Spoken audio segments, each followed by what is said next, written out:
প্রথম সালাত হচ্ছে ফরজ সালাতের পরে রাতের সালাত, তাহলে আমি এটা জানি। সুতরাং রাতের সালাত 2 রাকাত, 4 রাকাত, 6 রাকাত, 8 রাকাত, 10 রাকাত, আমি যতটুকু পারি ততটুকু আদায় করার জন্য আপনাদেরকে চেষ্টা করা দরকার। তাহলে তো আমি আগাবো, তাই না? যেটা জানি ওটা আমাকে মানতে হবে, যেটা আমি জানি ওটা আমাকে পালন করতে হবে, যেটা আমি জানি ওইটা আমাকে জানার আমল করার মাধ্যমে ওটাকে আরো বেশি সামনের দিকে এগিয়ে নিয়ে যেতে হবে। তাহলেই না আমি ভালো মানুষ হতে পারবো। রাসূলুল্লাহ সাল্লাল্লাহু আলাইহি ওয়াসাল্লাম তিনি যে ইসলাম আমাদের কাছে পৌঁছিয়েছেন, এই ইসলামের এমন কোন দিক কি আছে যে রাসূল সাল্লাল্লাহু আলাইহি ওয়াসাল্লাম আমাদেরকে আদেশ করেছেন অথচ তিনি করেননি? এমন কোন বিষয় কি আছে? এমন কোন বিষয় নাই। বরং তিনি আগে আমল করেছেন, এরপরে তিনি আমাদের কাছে প্রচার করেছেন, আমাদেরকে শিখিয়েছেন তোমরা এইভাবে করো। আবার ইসলামের যতগুলি দিক দেখবেন এমন কোন খুঁটিনাটি বিষয় নাই যেটা রাসূল সাল্লাল্লাহু আলাইহি ওয়াসাল্লাম ব্যক্তিগতভাবে তিনি তার পক্ষ থেকে তিনি বানিয়ে বলেছেন। আল্লাহ বলেন ওমা ইয়ানতিকু আনিল হাওয়া ইন হুয়া ইল্লা ওয়াহয়ুন ইউহা। মুহাম্মদ তার নিজের পক্ষ থেকে কোনো কিছু বানিয়ে বলেন না, বরং তিনি যা বলেন সেটা তার কাছে ওহী করা হয়। তার ওহীর মাধ্যমে তিনি জেনে আদিষ্ট হয়ে তারপর তিনি আমাদেরকে বলছেন।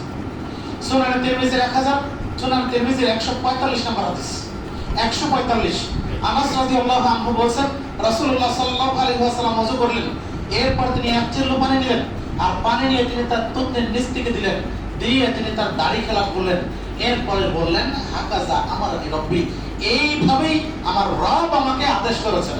সুবহানাল্লাহ। তাহলে ওযু করছেন রাসূল, এই ওযুটাও কিন্তু তার নিজের পক্ষ থেকে বানানো নয়, বরং আল্লাহ তাকে শিখিয়েছেন, সেই ওযু কিন্তু তিনি আপনাকে আমাকে ওযু শিখাচ্ছেন। তাহলে আবার বলেন, যে ওযু আল্লাহ রাসূলকে শিখিয়েছেন সেই ওযু যদি আমি আপনি না করি তাহলে আপনার আমার সালাত কি হবে? হবে না। তাহলে বেশক দেখেন আমাদের দেশের বহু মানুষ সালাত আদায় করে, কিন্তু পরিশেষে বলে যে আল্লাহ এত সালাত আদায় করি, এত দোয়া করি, আল্লাহ আমার দোয়া কবুল করেন না। কিভাবে করবেন? আপনার তো সালাতও হয় না, আপনার দোয়া আল্লাহর কাছে কবুল হয় না। তাহলে সালাত তো হইতে হবে। রাসূলুল্লাহ সাল্লাল্লাহু আলাইহি ওয়াসাল্লাম বলেন ইন্নাল মুসাল্লি লা ইউসাল্লি 60 সালাতান লাম ইউকবাল মিনহু শাইউন। মুসাল্লি কোন মুসাল্লি 60 বছর সালাত আদায় করে, আল্লাহ তার পক্ষ থেকে কোনো কিছু কবুল করেন না। কেন কবুল করেন না? হয় আমার ওযু ঠিক হয়নি, অথবা সালাতের পদ্ধতি ঠিক হয় নাই, অথবা আপনার উপার্জন এটা ঠিক নয়, যে কারণে এত বছর সালাত আদায় করেও আমার আপনার সালাত কবুল হচ্ছে না। তাহলে কি করতে হবে? আমার আপনার অনুশীলন বাড়াতে হবে। ওযু কি করলে, কোন পদ্ধতি করলে ওযুটা সঠিক হয় আপনার আমার জানার চেষ্টা করতে হবে, আর সেই অনুযায়ী আমল করতে হবে। সুনান আবু দাউদের 149 নম্বর হাদিস, রাসূলুল্লাহ সাল্লাল্লাহু আলাইহি ওয়াসাল্লাম বলেছেন আম্মানি জিবরিল আমার ইমামতি করেছেন 2 দিন, ইয়াউমাইন 2 দিন ইমামতি করেছেন এই বাইতুল্লাহর এখানে।